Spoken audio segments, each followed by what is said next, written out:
Bismillahirrahmanirrahim. Assalamualaikum warahmatullahi wabarakatuh. Alhamdulillahi rabbil alamin.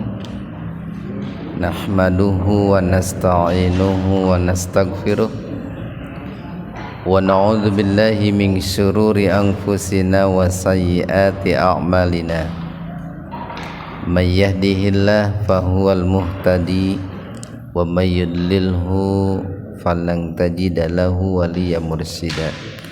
Asyhadu an la ilaha illallah wahdahu la syarikalah wa asyhadu anna Muhammadan abduhu wa rasuluh, amma ba'd.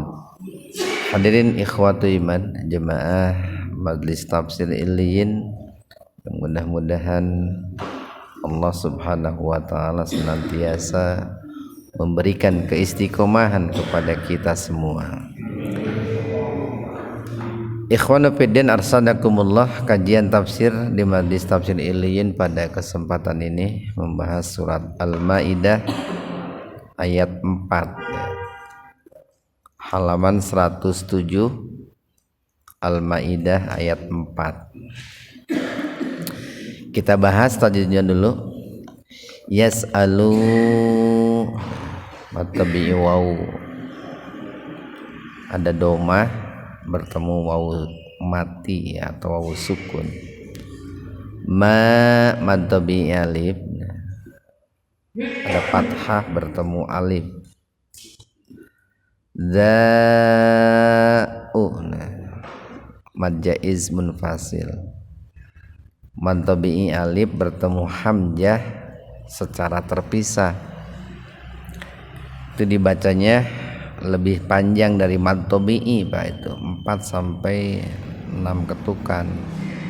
Biasanya oleh penulis Al-Quran dibubuhi tanda alis, gitu. Di atas alif ada alis, gitu.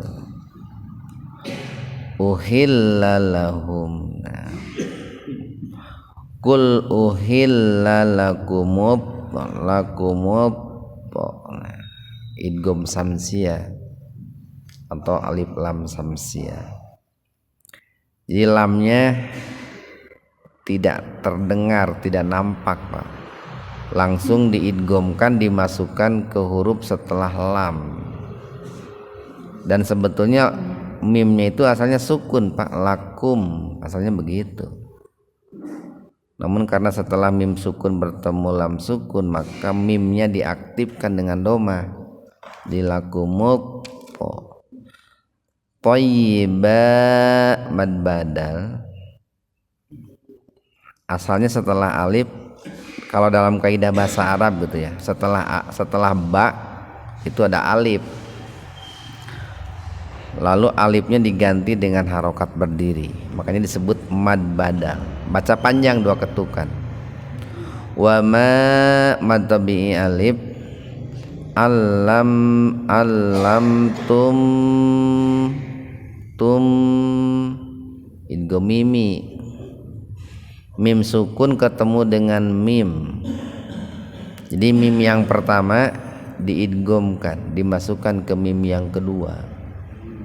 Makanya di mim yang kedua ada tasdid, itu minal idhar qamariyah, kebalikan dari idgham samsiyah. Jawa mad tabi'i alif, mukallibi, mukallibi mad tabi'i ya, tu'allimu mad tabi'i wawu. Semuanya dibaca panjang 2 ketukan kalau disebut mad tabi'i itu. Tabi'i itu biasa 2 ketukan. Nahun gunnah, ada nun bertasdid. Mimma gunnah, huruf gunnah hanya 2, nun sama mim yang bertasdid. Mimma itu asalnya min plus ma, itu nunnya dihilangkan diganti dengan tasdid jadi mimma gitu Pak. Allamakumullah, tafhim. Lafdul jalalah atau lafad Allah lebih spesifiknya huruf lam didahului oleh doma. Walaupun sebetulnya mimnya asalnya sukun, allamakum begitu Pak. Namun ketemu huruf lam sukun maka mimnya jadi aktif, didomahkan jadi kumul. Fakulu matabi wawu mimma gunna ma'a majaiz munfasil. Matabi alif bertemu hamzah secara terpisah, bacanya lebih panjang dari matabi. Amsakna alaikum idhar sapawi, mim sukun bertemu dengan waw, dibaca jelas di bibir, tahan 2 ketukan. Wad teda, jadi kalau bilang zikir jangan wad, tapi wad, bukan dal tapi da. Wadhkurus mallah, wadhkurus mallah. Nah, tafhim lafdzul jalalah didahului fathah alai. Wattaqullah, nah, sama tafhim. Inna gunnah nallah, tafhim juga. Lafaz Allahnya dibaca tebal. Sari madzabi'iyya ul idhar komariya atau alif lam komariya. Hisab kolkolah kubro, itu ada huruf kolkolah di sini, huruf kolkolahnya ba nih, jatuh di akhir ayat. Ikhwanu fiddin arsadakumullah, jika di ayat sebelumnya Allah Subhanahu wa taala mengharamkan makanan atau sesuatu yang mengharamkan 4 hal itu ya, dimakan oleh kita manusia, atau ada 4 hal yang diharamkan oleh Allah dalam Al-Quran dikonsumsi oleh kita. Pertama adalah bangkai Pak, yang kedua adalah darah yang mengalir gitu. Yang ketiga adalah babi Pak ya. Yang keempat segala sesuatu yang disembelih atau dipersembahkan, khususnya disembelih untuk selain Allah gitu Pak ya. Termasuk nanti muncul pembahasan tentang haramnya lemak babi gitu Pak ya. Kan suka muncul pertanyaan bagaimana hukumnya lemak babi ya. Lemak babi itu bagian dari babi gitu Pak ya. Atau bagian dari daging babi, lemak babi itu. Kalau disebut daging babi itu di dalamnya ada lemak babi Pak itu. Nah kemudian nih di ayat yang keempat ini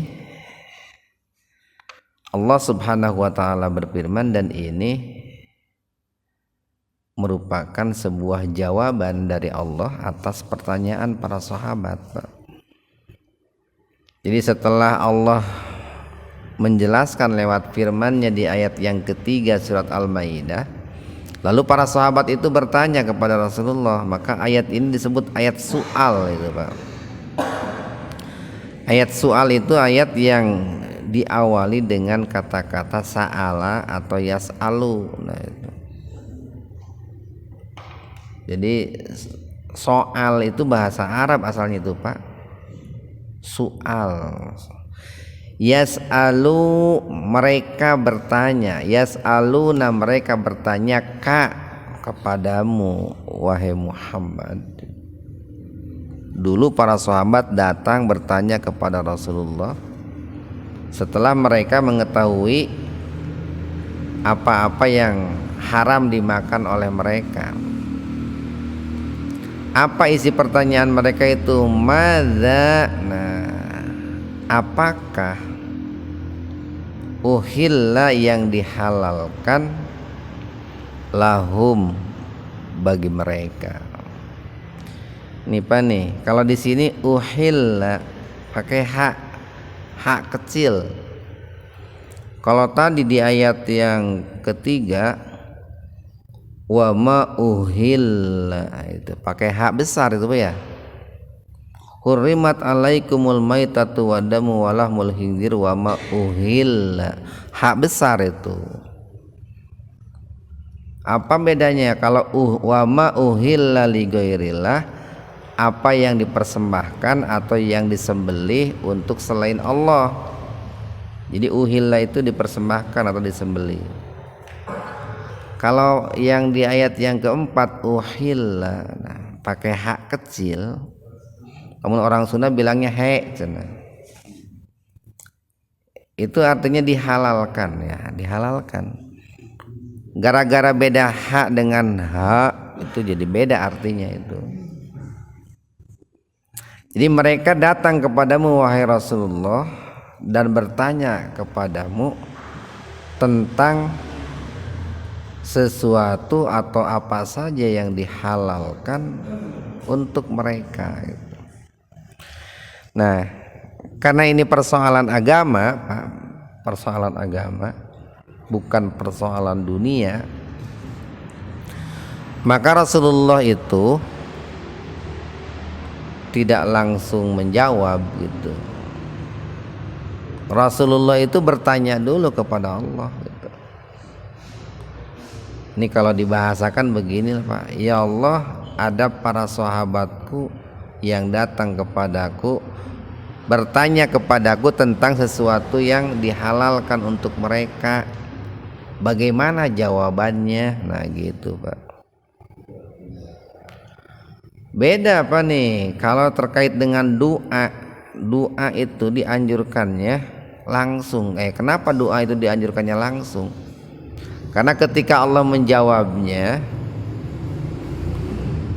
ketika Allah mengabulkannya, Allah mengabulkannya enggak lewat Rasulullah gitu, atau enggak lewat seorang kiai, seorang ustadz, tapi dikabulkannya kan langsung kepada yang bersangkutan Pak.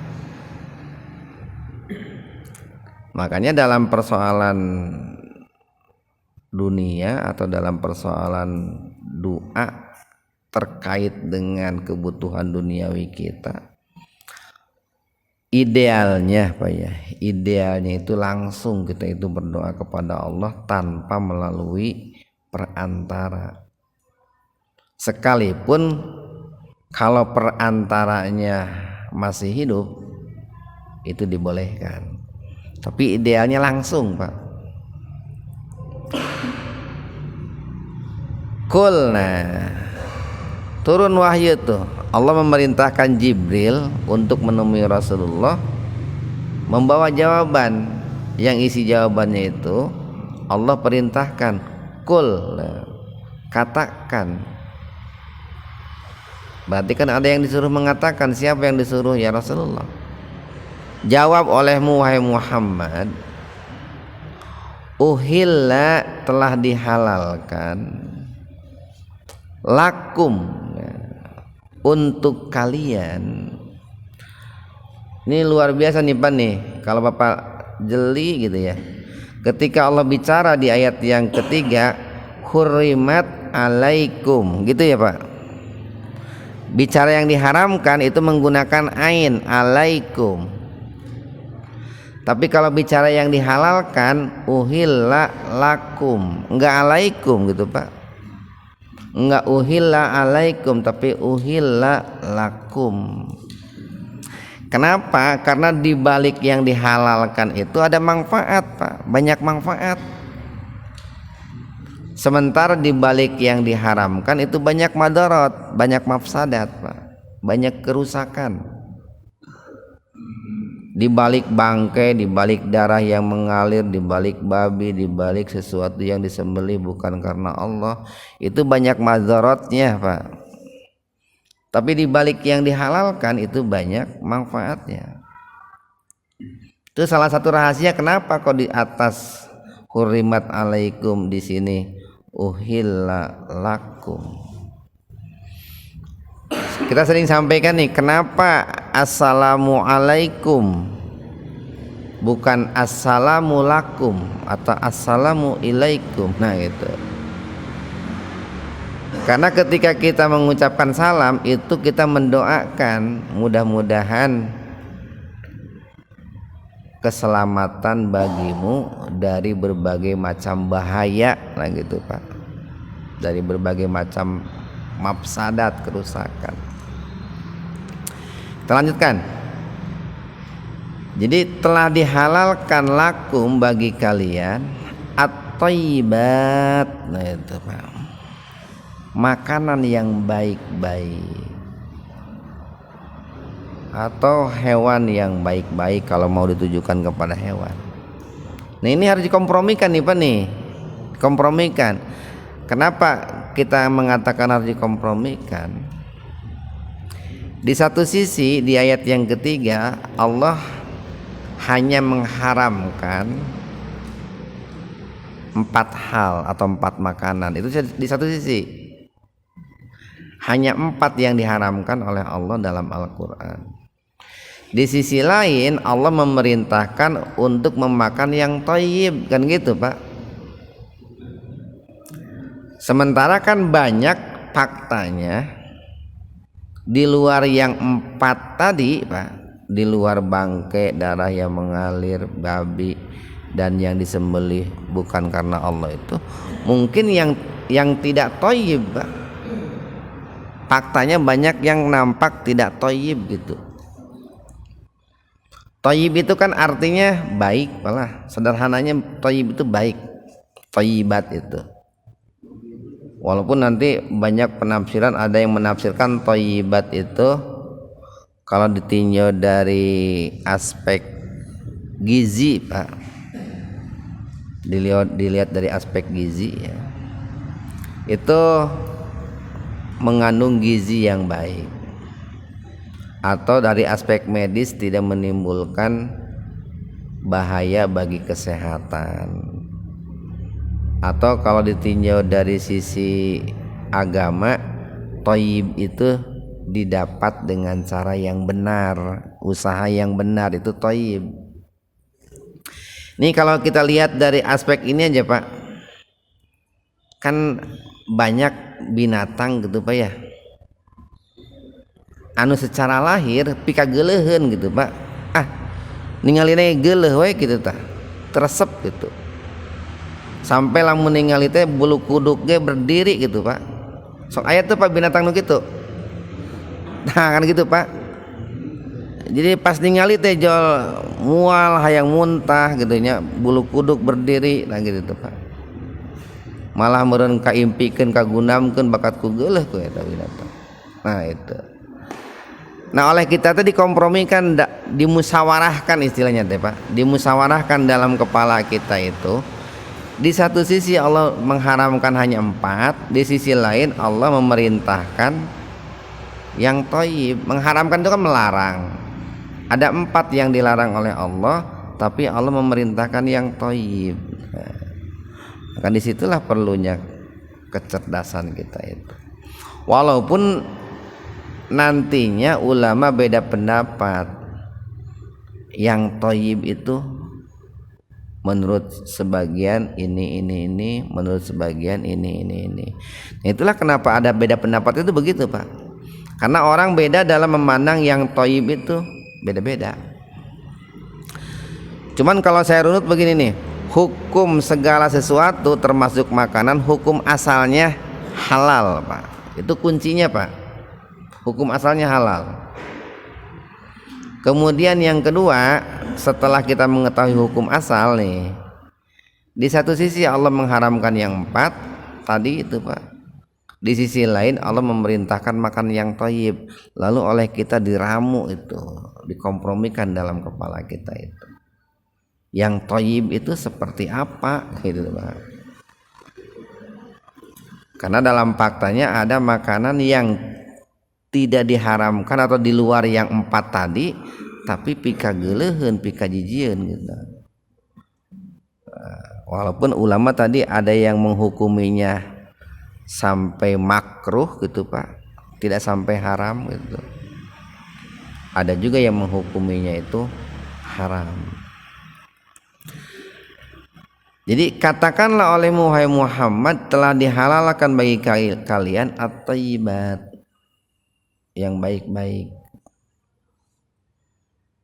Wa ma, nah, dan apa-apa atau makanan-makanan, kalau mau ditujukan kepada hewan buruan, hewan-hewan alamtum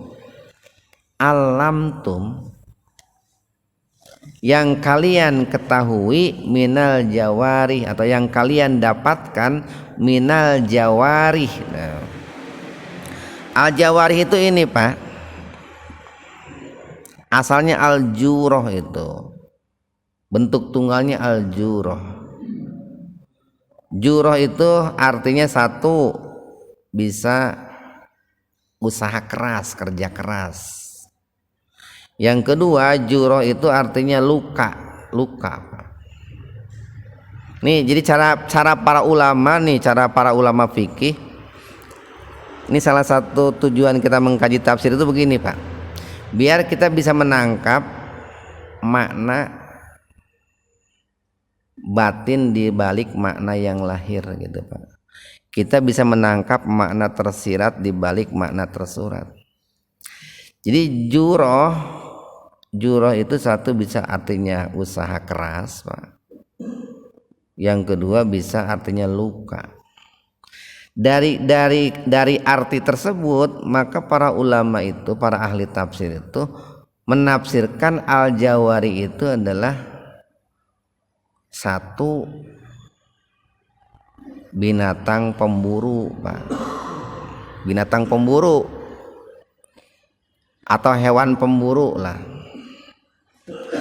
atau hewan buas yang digunakan untuk berburu, itu al-jawarih Pak. Binatang buas yang digunakan untuk berburu. Apa saja binatang buas yang digunakan untuk berburu itu?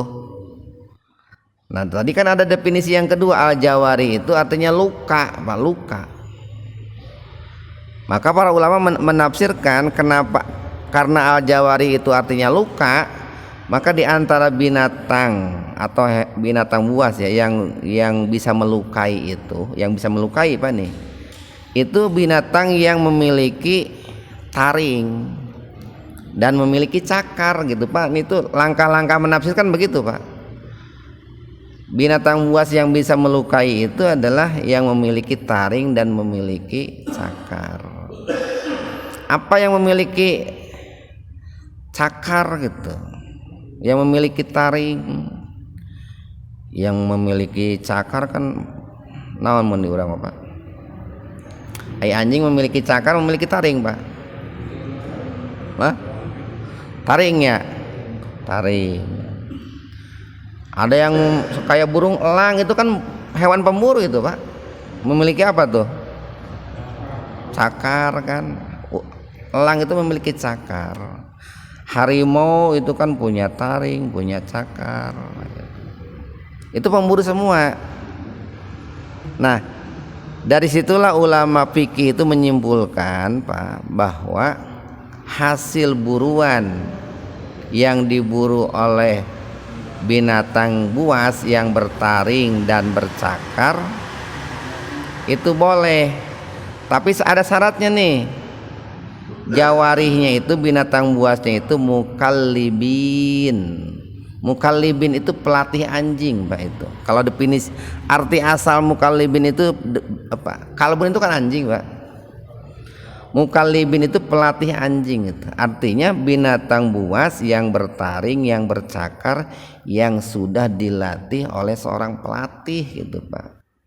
Jadi bukan sembarang binatang buas, bukan sembarang binatang yang bertaring dan yang bercakar, bukan, yang dilatih gitu Pak, yang dilatih. Ini penting nih Pak, pendalaman sebuah kata itu penting. Kenapa nih di sini muncul kata jawari? Tadi kan jawari itu luka ya. Karena sebelumnya Allah itu mensyaratkan binatang itu baru halal kalau binatang itu disembelih Pak. Sembelih. binatang yang tercekik itu kalau disembelih jadi halal, kan gitu Pak.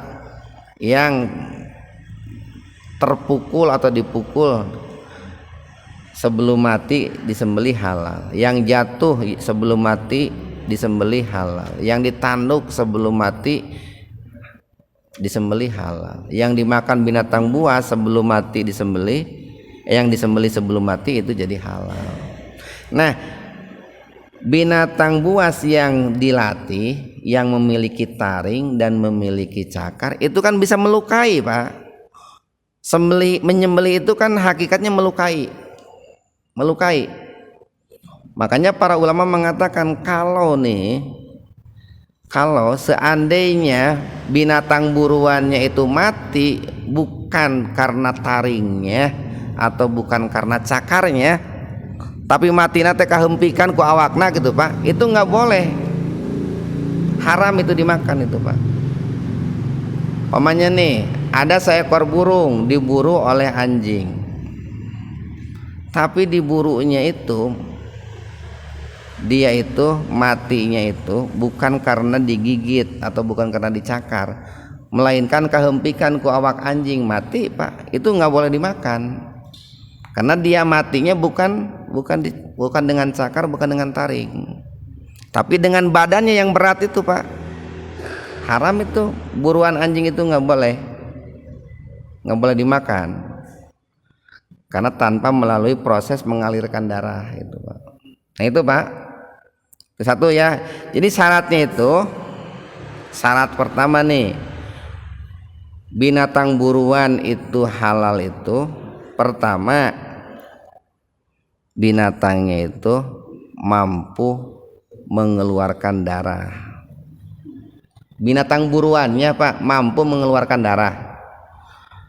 Biasanya mengeluarkan darah itu kalau tidak dengan cakar, dengan taring. Dan ini akan masuk kepada ini Pak nanti pembahasannya. Bagaimana nih kalau seandainya orang itu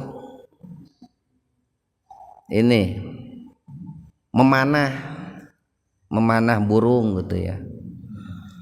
Lalu si burungnya itu tidak mengenai ujung panah, kena ku sisina we Pak kuyena ya, lalu jatuh mati, itu ulama mengatakan nggak boleh dimakan itu, sekalipun ketika memanahnya pakai bismillah. Kenapa? Karena matinya itu kena punggung panah, tapi kalau kena ujung panah dia terluka, saat mau melemparkan panahnya baca bismillah, itu halal dimakan Pak. Itulah pentingnya jawari di sini itu luka, kata luka itu tadi di sini. Kemudian syarat yang kedua nih Pak, mukallibin. Binatang yang digunakan untuk berburunya itu adalah binatang yang dilatih. Jadi tuh bisa ayeuna ojol-ojol begini. Pamannya ada binatang yang tidak dilatih lalu kemudian berburu, tiba-tiba binatang tersebut datang, atau kita melihat ada binatang membawa buruannya sudah dia gigit, sudah dia mati, lalu kita ambil buruannya, itu nggak bisa. Kalau binatang tersebut adalah binatang liar gitu Pak, anjing liar atau elang liar atau singa liar, harus binatang yang memang oleh kita itu dilatih atau dipersiapkan untuk berburu Pak. Makanya ada kalimat nih, tu'allimunahunna, yang kalian mengajari. Hunna itu domir itu Pak, kata ganti untuk al-jawari. Tu'allimunahunna maksudnya tu'allimunal jawari al-mukallibin, yang kalian mengajari binatang buas yang dilatih itu atau yang terlatih itu, mimma dengan apa, allamakumullah, yang Allah ajarkan kepada kalian. Maksudnya begini, kan seorang manusia nih, kita seorang manusia yang punya akal itu Pak, itu bisa melatih hewan yang bertaring, yang bercakar itu untuk menjadi pemburu, Pak. Untuk menjadi pemburu. Pamannya begini, dilatih kalau berburu dia diajarin. Pertama, suruh lari dia lari itu, Pak. Suruh berhenti dia berhenti. Berarti dia sudah ngerti itu binatang itu. Pas mendapatkan tangkapan disuruh gigit dia. Disuruh menghentikan gigitnya dihentikan. Atau pas mendapatkan tangkapan dia setor kepada majikannya. Kenapa? Karena dia memang disuruh majikannya untuk menangkap, bukan untuk memakan itu, Pak. Itu biasanya kalau binatang begitu, binatang yang terlatih begitu. Jadi lah menangkap burung tadi bikin ke majikannya, enggak dia makan itu karena dia dilatih. Ini termasuk anjing ya? Iya, termasuk anjing, Pak nih. Termasuk anjing. Nanti ada pembahasannya, Pak ya. Jangankan anjing, ini harimau, singa, elang gitu, Pak. Itu dengan syarat mukallibin. Mukallibin itu apa? Dilatih, Pak, dilatih. Maka nanti dari kalimat ini muncul bagaimana hukumnya memelihara anjing kan gitu, Pak. Secara umum hukum memelihara anjing itu dilarang, Pak. Secara umum ya. Kecuali kecuali anjing yang dipersiapkan untuk menjaga umpamanya menjaga kebun, tanaman atau apalah perniagaan, atau anjing yang dipersiapkan untuk berburu, Pak. Itu pengecualian itu, tapi hukum asalnya dilarang gitu. Cuma ada pengecualian. Atau anjing yang dipersiapkan untuk anjing pelacak itu jadi boleh, Pak. Cuman hukum asalnya dilarang. Makanya hukum fikih itu bisa berubah kalau ada pengecualian gitu, Pak. Nah, termasuk itu. Karena yang namanya hewan pemburu itu bukan hewan biasa, otomatis itu kan hewan mahal itu, Pak. Karena biaya untuk melatih hewan pemburu itu mahal, Pak. Atau jangankan melatih hewan atau Pak, melatih manusia aja yang punya akal hese kan butuh biaya gede itu melatih manusia. Apalagi yang namanya melatih hewan biar dia itu ngerti apa yang diinginkan oleh majikannya, otomatis kan perlu biaya. Nah, maka dari situlah para ulama mayoritas mengatakan membeli hewan pemburu atau menjual belikan hewan pemburu itu boleh. Yang dilarang itu menjual belikan hewan buas tapi dia bukan pemburu, Pak. Itu yang tidak boleh.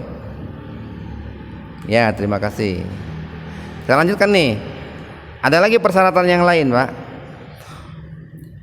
Fakulu maka makanlah oleh kalian mimma dari apa amsakna yang dipegang oleh hewan pemburu itu alaikum untuk kalian.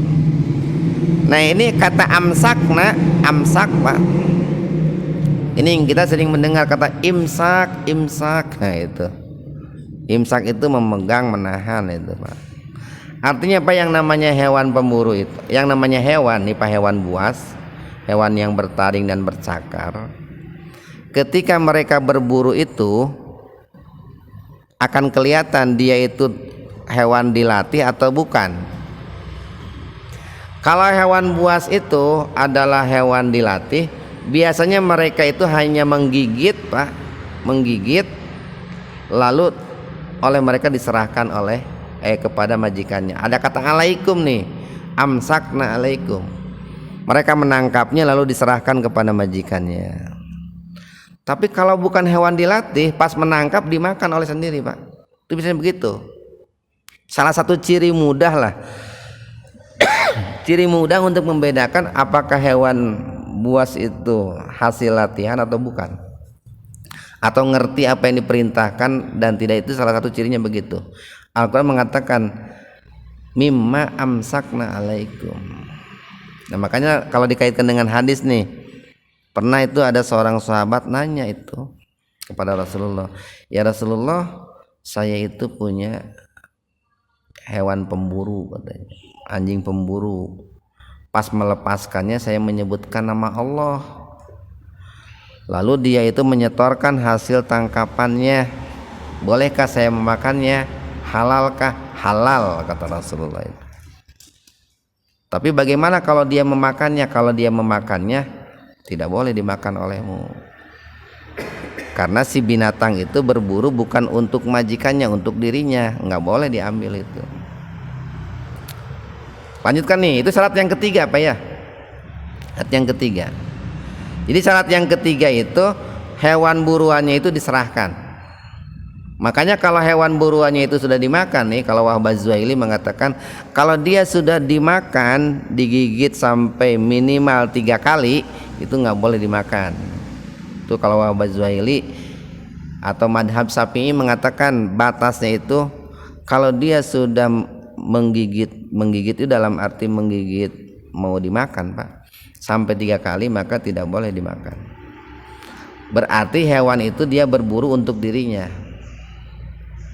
Kemudian yang keempat nih, wadhkurusmallah alaihi,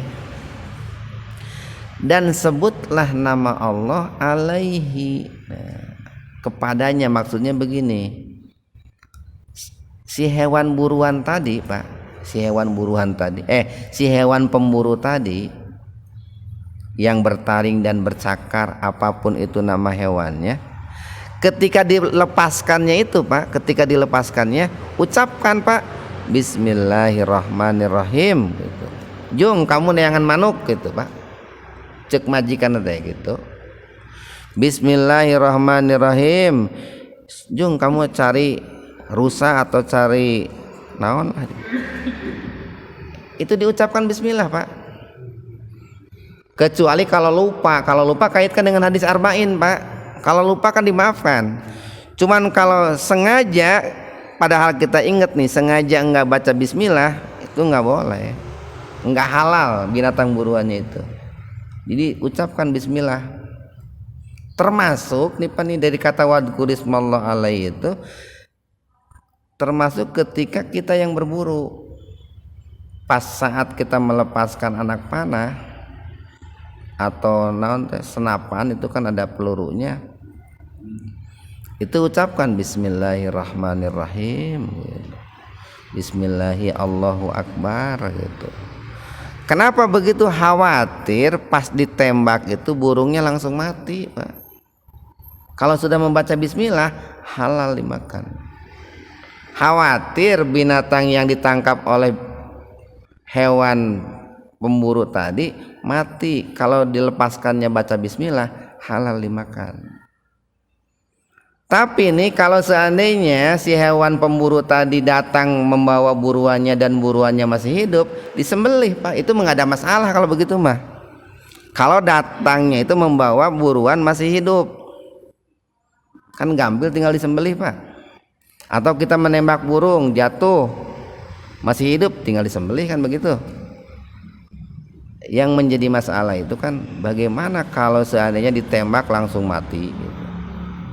Bagaimana kalau seandainya hewan buruan itu membawa buruannya sudah mati? Makanya diperintahkan membaca wadhkurusmallah alaihi, bacalah nama Allah Pak. Nah makanya nih Pak, dari kalimat tadi ya, satu pentingnya yang namanya penyembelihan. Penting yang namanya penyembelihan itu. Kecuali barangkali dalam kasus tertentu lah Pak, mungkin ada ketidakterkaitannya dengan penyembelihan. Seperti inilah Pak ya, telur Pak, telur. Bagaimana hukum telur dari ayam yang sudah mati? Kan gitu Pak. Ayamnya mati tapi di jeronya teh aya 5 endogna teh itu halal apa haram gitu kan. Ayamnya mati nih, ketabrak mobil, nggak keburu disembelih, aya teloran dalam, ya hukum telurnya bagaimana? Ya tinggal gunakan akal kita saja Pak. Kita kalau pengen telur ayam mesti disembelih dulu apa enggak gitu Pak? Bapak nih butuh telur ayam, Apakah ayamnya itu mesti disembelih dulu atau tidak? Kan tidak, Pak. Kita butuh telur ayam itu tidak mesti ayamnya disembelih kan. Ada kalanya ayam itu bertelur, dianya masih hidup. Ada kalanya ayam itu disembelih, di dalamnya ada telurnya, ayamnya sudah mati. Cuman yang jelas untuk mendapatkan telur tidak mesti disembelih dulu kan. Maka ulama di situ berpendapat atau mayoritas berpendapat yang namanya telur ayam, telur burung, sekalipun ayamnya sudah mati dan matinya bukan disembelih, katakanlah terpukul atau tertabrak atau tercekik, telurnya itu halal, itu halal telurnya itu. Malah telur ayam yang mati nih Pak nih, tertabrak mobil. Itu kalau di Silengleman, tahu di Silengleman, dirami oleh ayam yang lain bisa menetas itu Pak. Atau disinari oleh lampu itu bisa menetas. Sekalipun induknya tertabrak mobil mati Pak, menetas kan. Itu menunjukkan bahwa telur ayam itu dia hidup sekalipun induknya tertabrak mobil mati itu Pak. Nah, maka di situ tidak berlaku yang namanya persyaratan penyembelihan untuk makan telur ayam gitu Pak. Cuman jarang lah kasus seperti itu, jarang Pak.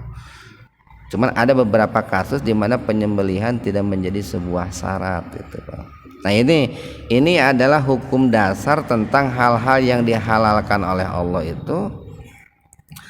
Pertama, pentingnya penyembelihan.